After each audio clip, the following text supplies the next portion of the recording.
had been a long day, too long. The sort of day that made my bones ache and my mind clouded with exhaustion. But when I took that wrong turn down the dirt path, my tired eyes barely catching the faded sign that said Hollow Creek, I couldn't shake the feeling that something was terribly wrong. My headlights sliced through the thick woods, illuminating the gnarled trees that seemed to crowd closer with every passing second. The air was cold, biting, and I felt the hairs on the back of my neck rise. I figured it was just the isolation of the area. After all, this was a secluded little stretch of forest, and I had been driving for hours. I had the whole world to myself tonight, or so I thought. I didn't realize that the Hollow Creek was an old, forgotten place until I saw the shack on the side of the road. It was abandoned, nothing more than a broken-down structure swallowed by the encroaching wilderness. The windows were boarded up, and the door was slightly ajar.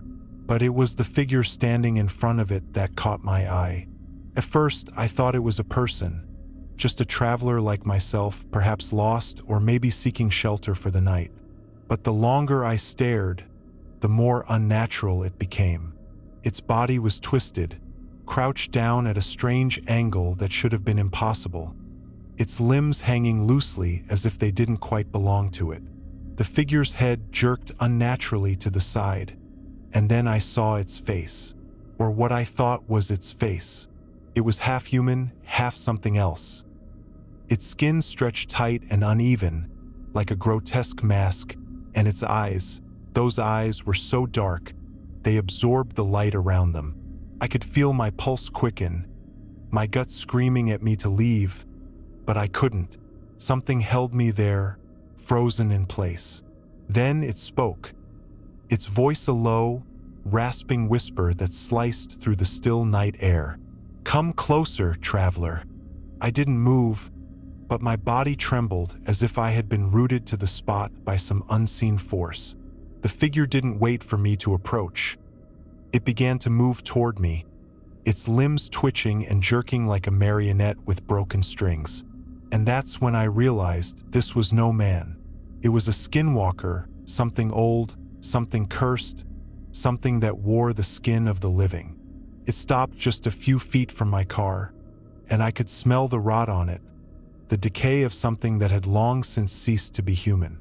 "I need your help," it said, its voice dripping with malice. "I'm lost. I need you to guide me." I wanted to scream. I wanted to run, but I couldn't. My feet refused to move. I watched, paralyzed, as it stepped closer, and then, just as it reached the window, I heard it. The sound of something behind me. Soft, slow footsteps, like someone walking in the woods. But the footsteps didn't match the pattern of the wind or the rustling of leaves. They were purposeful, intentional. I turned, my stomach flipping as I saw another figure emerging from the trees. Taller, more hulking than the first, with eyes that glowed faintly, like dying embers. And then another and another. The forest around me began to stir with movement, and all I could hear was the low, guttural growl of something that wasn't human, something that had been watching me, waiting. The skinwalkers were closing in, their eyes locked on me, their grins stretching wider as they moved toward my car. In that moment, I realized they weren't just watching, they were hunting, and I was the prey. I slammed my foot on the gas pedal, but the car wouldn't budge. The engine sputtered and died. The skinwalkers laughed, their hollow, raspy voices mingling in the dark. Their twisted figures pressed against my window, their hands clawing at the glass, leaving trails of blackened, blood-slick marks. I backed away slowly, trying to remain calm, but the air in the car grew heavy, suffocating, and that's when I felt it. A cold, clammy hand press against the back of my neck. I whipped around, my heart leaping into my throat, but nothing was there. The voices grew louder, their laughter echoing through the trees, but there was no sign of them. They were playing with me, toying with me, but I couldn't escape. I could feel their eyes on me, In the shadows, in the dark corners of the car, watching, waiting. They were everywhere. I tried to open the door, but it wouldn't budge. My mind raced. There had to be a way out. I had to get away. But where? The night was closing in, the darkness swallowing everything around me. The Skinwalkers surrounded the car now, pressing against the windows, their twisted faces grinning through the glass. And then I realized their eyes were no longer the dark pits I had seen earlier. They were my eyes, the same eyes I had seen in the reflection of the rearview mirror in the glass of the window. They had taken my face, my form. They had become me. They had been hunting me all along. I was the one they had been waiting for. And as I screamed, the trees began to move. The ground trembled beneath me. The world twisted, contorted, and everything went dark.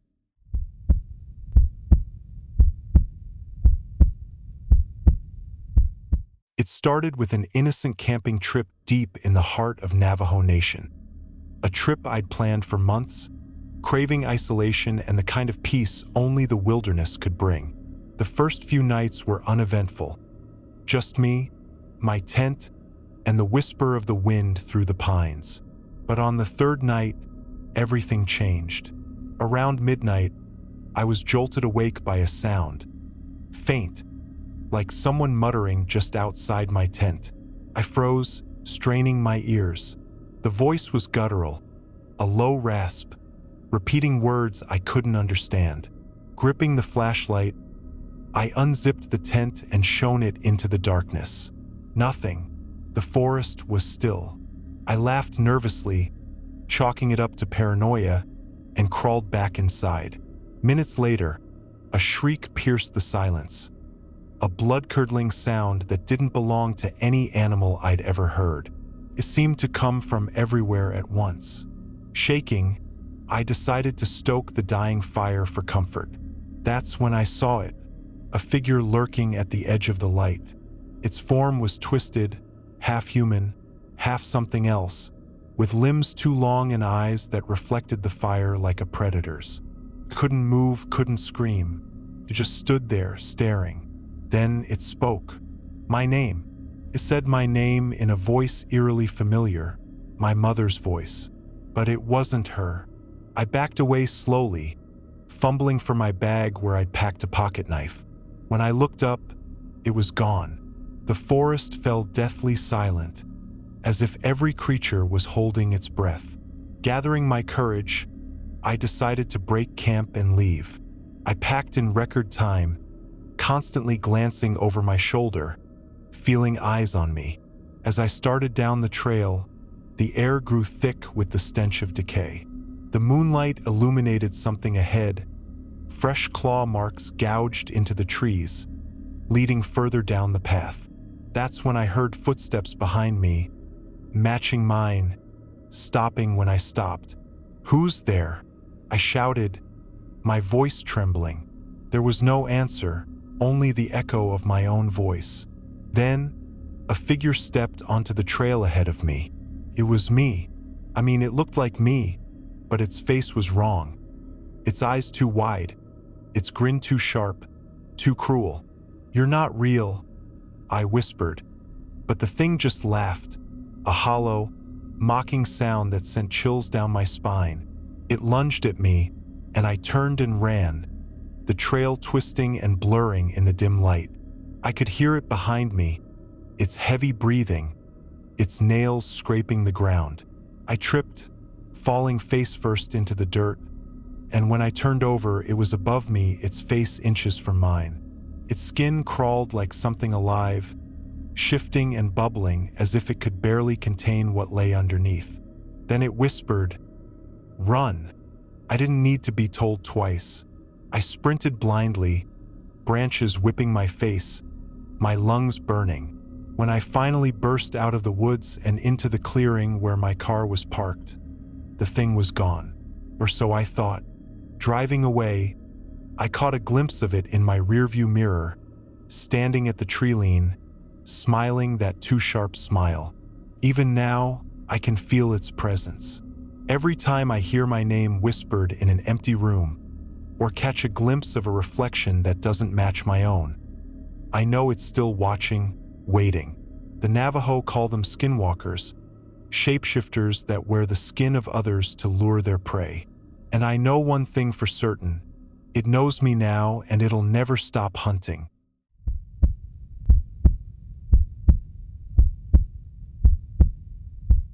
It was supposed to be a quiet getaway.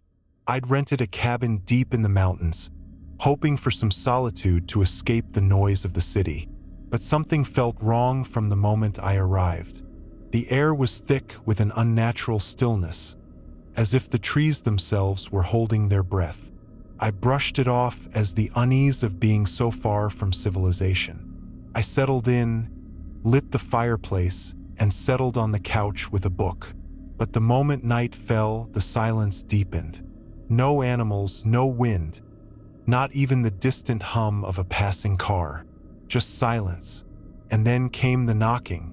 It started as a soft rapping at the door, barely audible but unmistakable. I froze, my heart racing. No one could be out there, not this far from anything. The knocking came again, louder this time, followed by a voice. Low, hoarse, like it was coming from deep within the ground. Let me in. I didn't move, didn't breathe. My mind screamed at me to ignore it, to go upstairs and lock the door. But I couldn't. The voice, it sounded too familiar, too comforting. Please let me in, it repeated. My blood ran cold. It was my mother's voice, but something was horribly wrong with it. It wasn't her. Couldn't be. I didn't move for what felt like an eternity. My eyes fixed on the door, my entire body paralyzed with fear. Then the voice changed. It shifted, becoming guttural, like something far more sinister was speaking through it. I know you're in there, child. The door shook violently as if something large and powerful was trying to force its way in. I backed away slowly, my pulse hammering in my ears. That's when I noticed it. Through the narrow window next to the door, I saw movement. A figure, tall and distorted, standing just beyond the porch. At first, I thought it was a trick of the light, but as I peered closer, I saw it clearly. A creature, its skin pale and stretched too tightly over its bones, its limbs far too long, twisting and jerking in ways that were utterly unnatural. And its eyes, they were the eyes of a man, but there was something else behind them. Something ancient, something wrong. It didn't blink. It just stared at me, its mouth curling into a smile that wasn't a smile at all. My mind screamed at me to leave, to run, but my legs wouldn't obey. The thing on the porch moved closer, its footsteps dragging across the wood, like claws scraping on stone. I grabbed the nearest thing to me, a metal rod from the fireplace, and held it tightly, my hand trembling. I thought about the stories I'd heard, of skinwalkers, creatures that could take the form of anyone, that could mimic the voice of your loved ones to lure you into the dark. But I didn't believe them, not until now. The thing was closer now, its face just inches from the window, its grotesque features pressing against the glass. The glass fogged up as it exhaled, but it didn't move. It didn't need to. The moment it stepped away from the door, I rushed to the back of the house, my legs carrying me faster than I'd ever run in my life. I heard it behind me, the dragging of its feet, the distorted voice calling out, "You can't escape, child." I ran blindly into the woods, the trees closing in around me like they were alive, like they were part of the trap. The moonlight barely pierced through the canopy, and every shadow seemed to twist into something that wasn't quite human. My breath came in ragged gasps, my body screaming in protest, but I didn't stop. Couldn't. Not until I heard it. The sound of something running, not far behind, keeping pace with me despite the impossible distance between us. A screech echoed through the trees, a low, primal sound that made the hairs on the back of my neck stand up. I glanced over my shoulder, just in time to see it. A figure, now unmistakably human-shaped but with limbs that were bent in the wrong direction. Its head tilted unnaturally to one side, and its mouth open wide in a grotesque grin. I stumbled, tripping over a root, but the creature didn't stop. Pounced. The last thing I remember was its cold hands grabbing me, dragging me into the dark, and the smell of rot, of death, of something older than the earth itself. When I woke, I was alone in the woods. The creature was gone, but the memories lingered, like a nightmare I couldn't shake. Every time I close my eyes, I see it again. The creature with the face of my mother, the hunter of shadows, always waiting, always watching. And I know now that I'm never truly alone. It's still out there, and one day it will come for me again.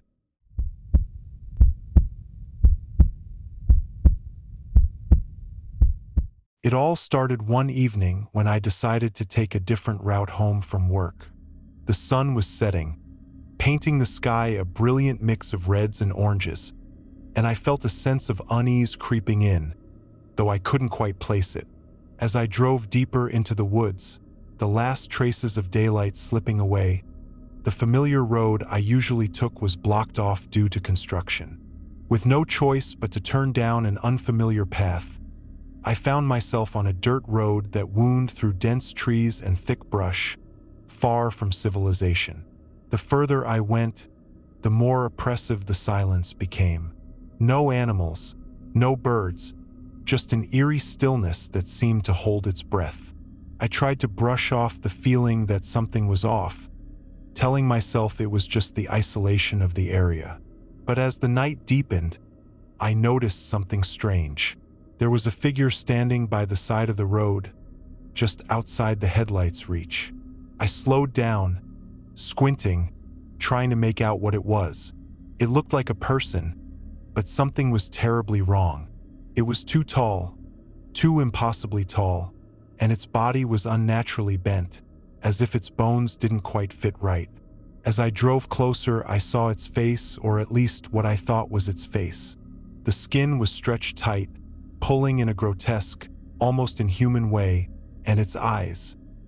Those eyes were black pits, reflecting nothing but darkness, yet they seemed to see straight through me. It wasn't until I was nearly past it that I realized it wasn't standing still anymore. It was moving, crawling, inhumanly fast, toward my car. Panic surged through me, and I floored the accelerator, the engine roaring as I sped away, the headlights illuminating the dark road ahead of me. But no matter how fast I drove, I couldn't shake the feeling that something was following, keeping pace with me just out of sight. I dared not look back. My heart pounded in my chest, my hands gripping the wheel so tightly my knuckles turned white. I swerved around bends, trying to outrun whatever was out there, but the feeling of being hunted only grew stronger. I reached the edge of the woods, where the trees thinned and a small, dilapidated cabin stood. I had no intention of stopping, but the car suddenly sputtered and came to a halt, the engine coughing and dying. I tried to restart it, but the engine was completely dead. My mind raced as I realized I was stranded, far from help, and whatever had been chasing me was now far too close. Panic set in. I grabbed my phone to call for help, but there was no signal. The cabin, run down and seemingly abandoned, loomed in front of me like some twisted relic from another time. Without thinking, I grabbed my bag, locked the car, and ran toward the cabin, hoping it might offer some form of shelter. The air was thick, and I could feel eyes on me, a cold sensation crawling up my spine as I approached the door. I knocked, my heart racing. No answer. I tried the door, creaked open. I stepped inside, heart in my throat. The cabin smelled like mildew and decay, and the walls were lined with old, peeling photographs, faces that stared at me with hollow eyes. My pulse quickened as I turned to lock the door behind me, but the instant I did, I heard it. The sound of scratching, slow and deliberate, from outside. I glanced through the dusty window and saw nothing but the darkness of the trees. But then I saw movement, a shape that seemed to slither between the trees. The creature from the road. It was here. I backed away from the window, my breath shallow, my mind racing for a plan. Suddenly, the door behind me slammed shut, trapping me inside. I spun around, heart hammering in my chest. In the far corner of the room stood another figure. It was tall, just like the one on the road, but this one was different. Its face was obscured by a grotesque mask of human skin.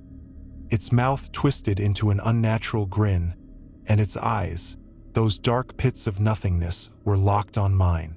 The silence was broken only by the sound of its slow, deliberate footsteps as it moved toward me. My legs were frozen, terror rooting me to the spot. I wanted to scream, to run, but my body wouldn't obey.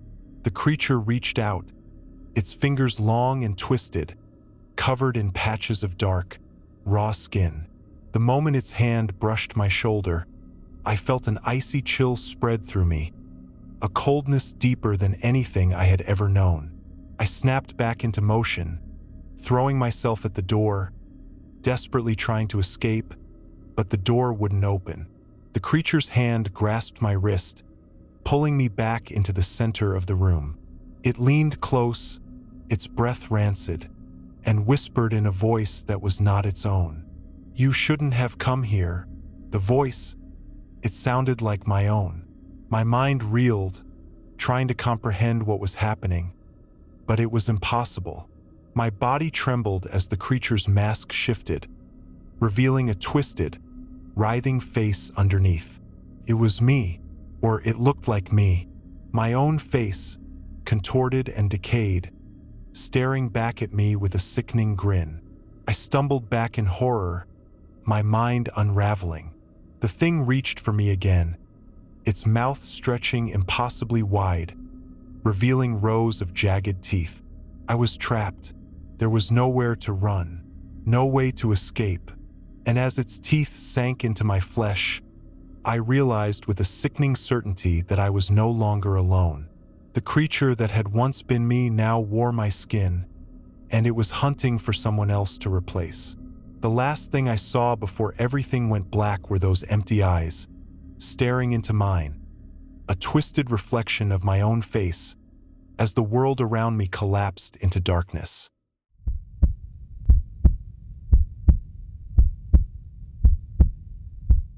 I never believed in the supernatural until that night, and now every shadow, every rustling of the wind, makes me question my sanity. It started when I moved to a small cabin in the woods. I thought it would be the perfect place to escape the world, to find some peace after everything that happened with my family. I'd spent days hiking the nearby trails, getting lost in the serenity of nature, until one evening, just as the sun began to set, I noticed something strange. There was a figure at the edge of the woods, just beyond the tree line. It was tall, almost unnaturally so, with limbs that seemed to stretch too far. The figure didn't move. It simply stared, and in its eyes, I saw a darkness that made my blood run cold. I turned away quickly, convincing myself it was a trick of the light, a passing shadow, but that night, when I lay in bed, the silence felt wrong. I heard footsteps outside, soft and deliberate, as though someone, or something, was circling my cabin. I told myself it was just an animal, a deer, maybe, but as the night stretched on, the footsteps grew closer, until they were right outside my window. Then came the scratching, a slow, deliberate sound that scraped against the wood, like claws dragging over it. I jumped out of bed, heart racing, and rushed to the window, but when I looked outside, I saw nothing. I checked the locks, double-checked the doors, but the fear still lingered. That night, sleep never came. The next morning, I found tracks, human tracks, leading away from my cabin, but they weren't quite right. They were too large, too deep, and the way the toes were shaped, it looked like they had been molded into something more animal than human. I should have left then. I should have packed up and gone home, but something kept me rooted to that place. The next few days were a blur. The creature, whatever it was, kept coming back. It watched me from the edge of the woods, always too far away to get a good look at its face, but close enough that I could feel the weight of its gaze. I couldn't shake the feeling that it was waiting for something, watching, studying me like prey. It was the fourth night that it happened. This time it was no longer hiding in the shadows. I woke up to the sound of my door creaking open, but when I rushed to the living room, no one was there. The door was still locked. The silence was thick, oppressive, and the feeling of being watched overwhelmed me. My flashlight barely pierced the darkness as I stepped outside, but as I shone it toward the tree line, I saw something. Two glowing eyes, too high up in the trees, too unnatural to be human. I froze. The thing stepped out of the shadows then, and I felt my stomach drop. It was no longer hiding, no longer pretending to be a part of the forest. It was right there, in front of me, wearing the skin of a man. But something was wrong with it. Its face was stretched and distorted, the eyes too wide, the mouth too small, like a mask someone had hastily thrown together. And then it spoke, but not in words, at least not in a language I could understand. Its voice was guttural, deep, and rasping, like it had never used its vocal cords before. It was the sound of something ancient, something that had no place in the world of men. "Leave," it whispered, "or I will wear you next." I backed away slowly, terrified to turn my back on it, but I knew if I didn't move, I'd be its next victim. The thing took a step toward me, its limbs unnaturally long and bending in ways no human body should be able to. My heart hammered in my chest as I stumbled backward, trying to make my legs move faster, but they wouldn't. It followed me, its breathing heavy and labored, like it was savoring my fear. I ran for the woods, pushing through the thick underbrush, but it was always just behind me, never allowing me to get too far. I couldn't keep running. My chest burned, my legs felt like lead, and I was about to collapse when I heard it again. Those raspy whispers, getting louder, closer.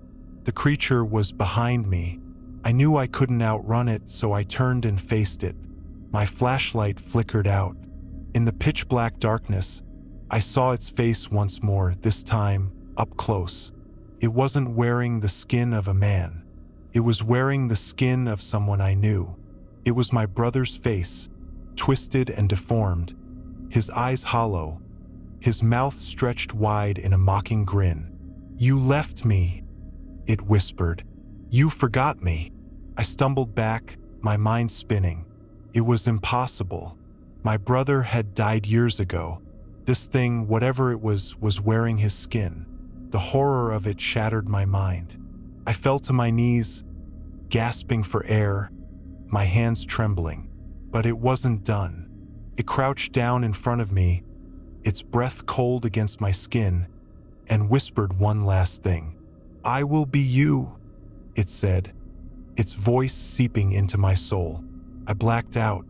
The next morning, I woke up in the cabin, alone. The sun was high in the sky, the air crisp and cold, and the woods were eerily quiet. I checked my phone, no messages, no calls. But when I looked into the mirror, I froze. There, staring back at me, was my own face. But my eyes, they were no longer mine. They were black, empty voids, like something was crawling inside of me, using my body as a vessel. I tried to scream, but no sound came out. My reflection grinned at me, and in the stillness of the room, I heard it again, whispers, soft at first, growing louder with every passing second. "I am you."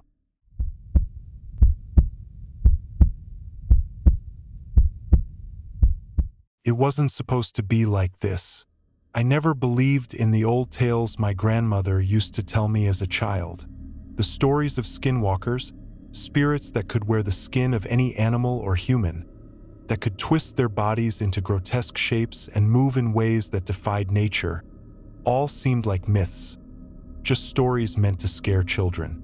But after what happened to me that night, I can never tell myself that again. It all started when I decided to go camping alone in the mountains, wanting to escape the noise of the city and clear my head for a few days. I found a secluded spot near an old trail, far enough away from any other campers.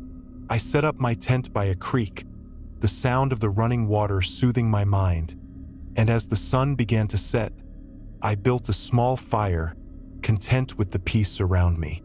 But as night fell, things began to feel off.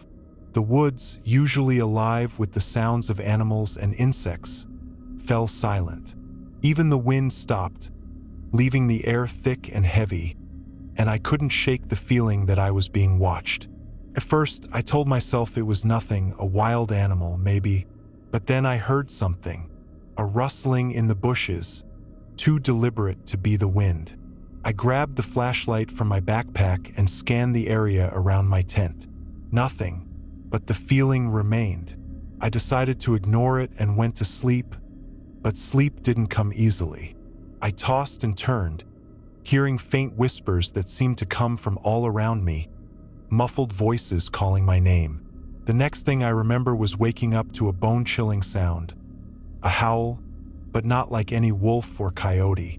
It was guttural, animalistic, but with an eerie human quality to it.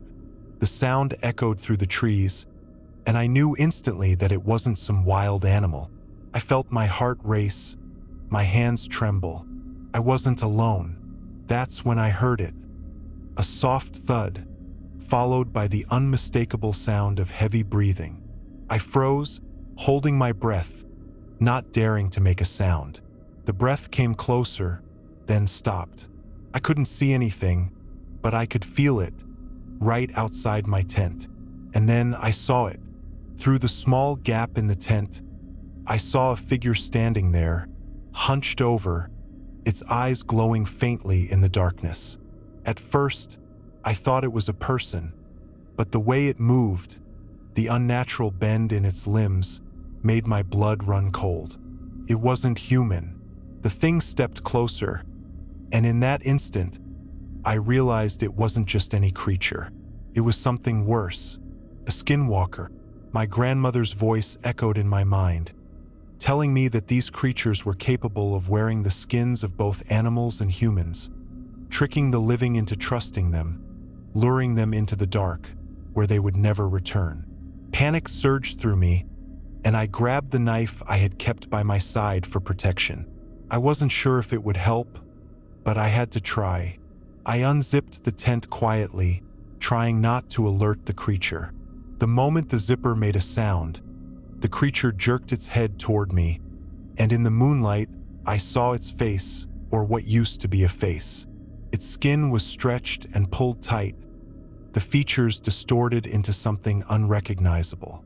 A twisted grin curled its lips, and its eyes, those pale, sickly eyes, glowed with a malevolent hunger. It whispered something in a language I couldn't understand, a voice that was both animalistic and eerily human. "I'm hungry," it said. I don't know why, but I found myself frozen in place, staring at the thing, unable to move, unable to scream. It reached a long, bony hand toward me, its fingers ending in sharp, claw-like nails. I didn't think. I ran. I bolted from the tent and into the forest, the sound of the skinwalker's footsteps behind me, always just out of reach.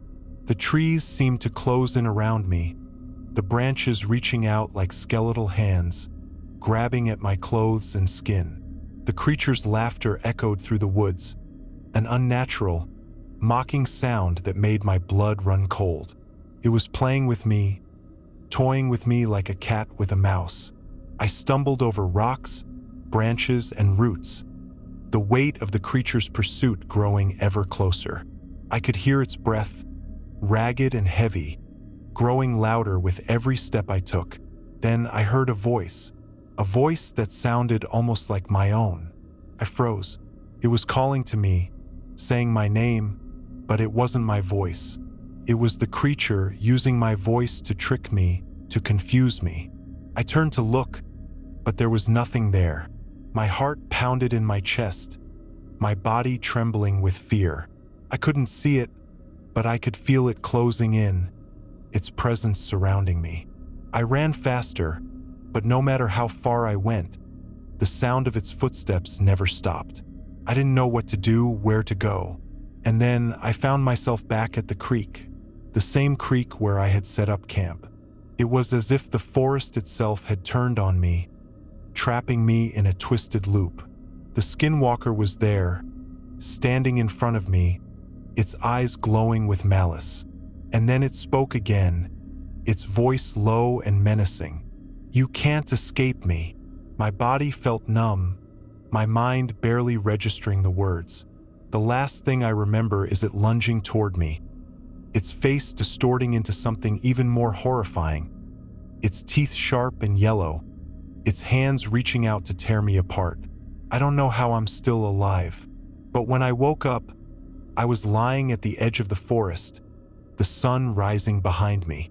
My body was covered in cuts and bruises, my clothes torn, and my mind was shattered. The woods were silent again.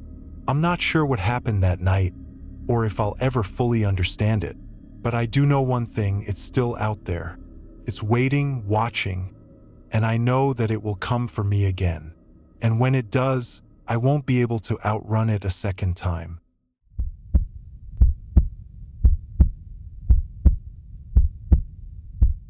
I've never been the type to believe in ghost stories or old wives' tales, but that was before I ended up in Hollow Creek. It was supposed to be a simple weekend getaway, just me, my truck, and some time to think. But the moment I turned down that dusty, unmarked road and saw the weathered sign that read Hollow Creek, something inside me shifted. I figured I could use the solitude, even if the place felt wrong. The further I drove, the darker the trees seemed to get, and the heavier the air felt. Soon, my headlights were the only thing cutting through the oppressive darkness. At first, I thought I saw something out of the corner of my eye. Movement between the trees, shadows that didn't quite belong. I told myself it was just the wind, the bending of the branches in the late night air.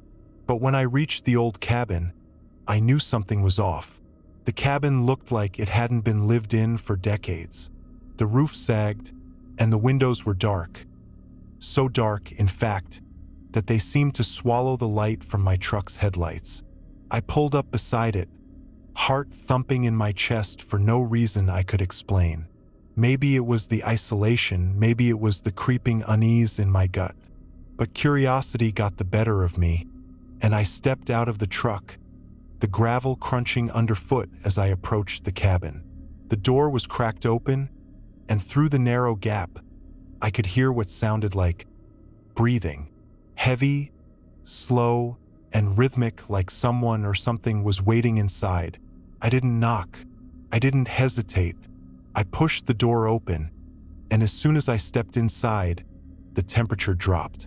It felt like I had crossed into another world, one where the air itself was thick with a malevolent force.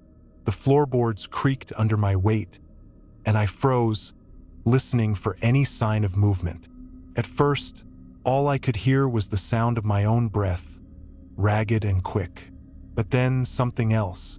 A low growl, almost imperceptible, but unmistakable. It came from the far corner of the room, where the shadows seemed to twist and shift. I strained my eyes, trying to make out any shape, any form. And that's when I saw it. The thing in the corner was not quite human. It was hunched over, its arms and legs long and bent at unnatural angles. Its skin was stretched tight over bone, pale and sickly, like it had been bleached in the moonlight. But the most horrifying part? The eyes. They glowed faintly in the dark, not with light, but with hunger. I tried to move, but my legs refused to cooperate. My body was frozen, as if some invisible force had gripped me, holding me in place. The thing's head jerked toward me, its neck cracking in a sickening snap. Its mouth stretched wide, impossibly wide, revealing rows of jagged teeth, slick with what I could only hope was some animal's blood. And then it spoke, not in words, but in a voice that echoed inside my head, as if it had been planted there by something ancient. "You shouldn't have come here." I didn't understand why, but deep down, I knew it was too late. The creature, the Skinwalker, was not just watching me. It was hunting me. With a speed that defied reason, it lunged toward me. But I managed to stumble backward just in time, my feet finally obeying my frantic mind. I spun around, bolting for the door, but it slammed shut with an unnatural force before I could even touch the handle. Panic surged through me. The air in the cabin thickened, became heavy with a presence I couldn't see, but could feel. The walls seemed to close in around me. I pounded on the door, shouting, but there was no sound, no response. Just silence and the heavy, oppressive weight of the creature's gaze, which now felt as though it was pressing against my skin. I heard a rustling sound from behind me, and when I turned, there was another figure, this one larger, bulkier, standing in the doorway that had somehow appeared in the far corner of the cabin. It was wearing a man's skin, but its eyes were no longer human. It smiled, a twisted grin that stretched from ear to ear, and for the first time, I understood. This thing, this creature, was not just mimicking human form, it was stealing it. I backed away into the corner, trying to make myself as small as possible, but the Skinwalker, there were now two of them circling me, was relentless. It crept closer, the floorboards groaning under its weight, until it was right in front of me. Its breath was hot on my skin, and its hands reached for me, but before it could touch me, the other figure appeared behind me, a third Skinwalker. I was surrounded. The air was suffocating. The whispers started then, soft at first, barely audible, but they grew louder until they were all I could hear. "Join us," they whispered. "Become one of us." My mind screamed in protest, but my body betrayed me, every instinct urging me to fight, to escape, to run. But there was nowhere to go. The shadows were thickening, pulling me toward the center of the room, and I could feel my skin crawling, my body no longer my own. My chest tightened as if it were being crushed by invisible hands, and my limbs began to ache with the sharp, painful sensation of bones shifting, breaking. My reflection in the dark window told me everything I needed to know. I was changing. I could feel my face stretching, my bones twisting, but no matter how hard I screamed, no one would hear me. The creatures were close now, their skin flickering between human and something else entirely. The last thing I saw before everything went black were their eyes. My eyes, staring back at me from the reflection in the window. They had taken me, just like they had taken so many before me, and now I was just another Skinwalker, waiting to lure the next unsuspecting traveler into the hollow.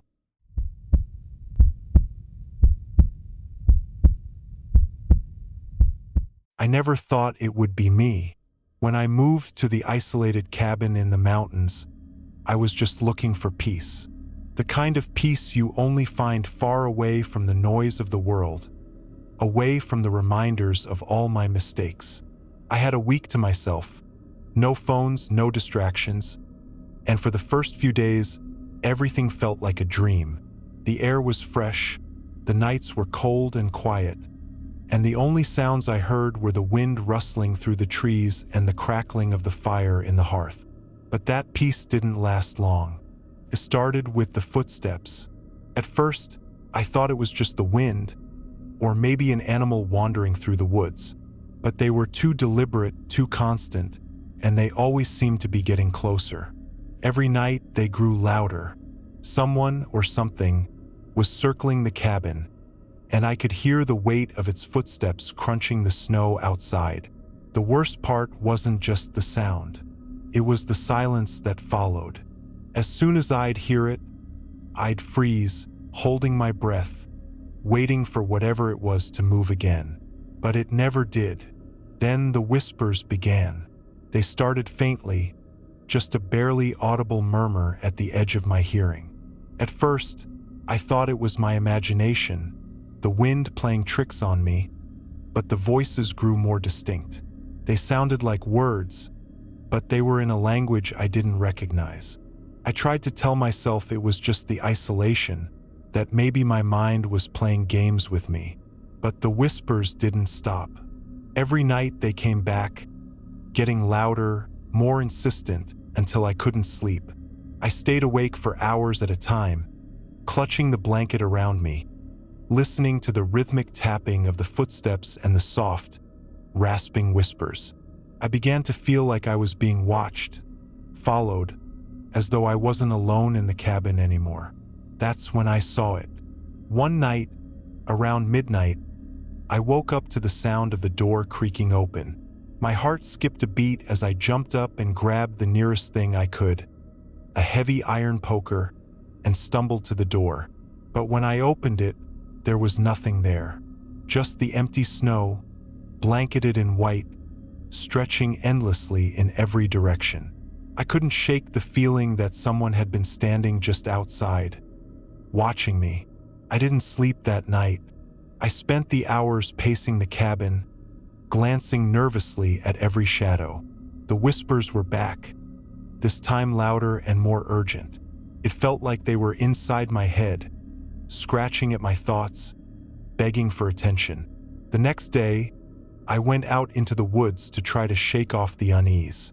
I thought maybe a walk would clear my head, but the further I went, the worse it got. The trees seemed to close in around me, and the silence was oppressive, as though the whole forest was holding its breath. That's when I saw it again, a figure standing at the edge of the trees just outside the clearing.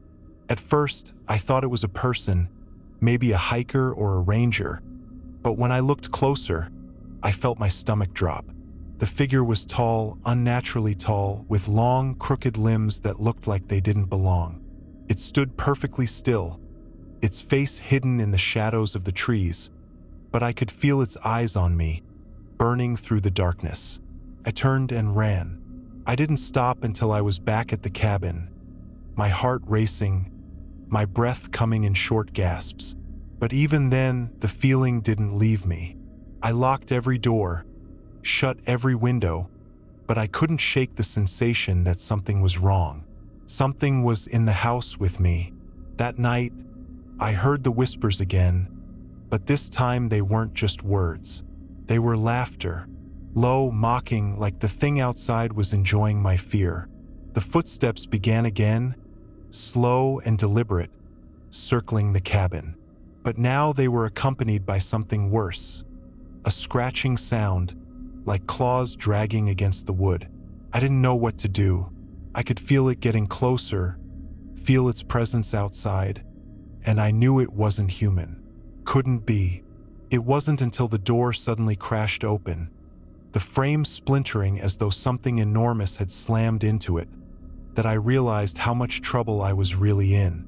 Standing in the doorway, silhouetted against the moonlight, was the thing. Its face was twisted and contorted, but I could see it clearly now. Pale skin stretched tight over its skull, eyes black and sunken, its mouth wide in a grin that didn't belong on a human face. It wasn't just standing there. It was wearing the skin of a man. And then it spoke, not with a voice, but with something darker, an unnatural growl that rumbled from deep inside it, shaking the very air. "I see you," it said, its voice echoing in my mind. "I've always seen you." I couldn't move. I wanted to scream, but the sound wouldn't come.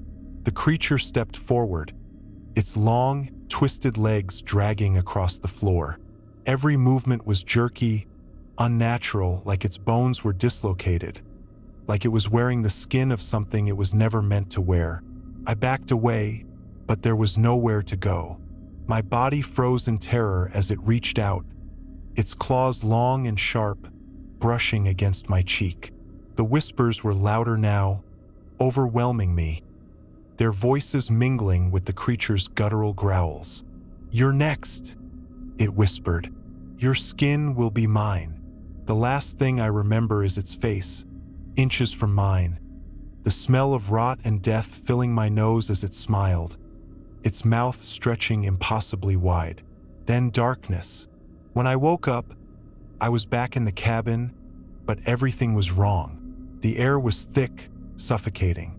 My heart raced as I scrambled to my feet, only to realize something horrifying. I was no longer myself. The skin on my hands felt loose, foreign. I could hear my voice, but it wasn't my own. And when I looked into the mirror, I saw it. The face of the thing that had been outside. It had taken me, and now it wore my skin.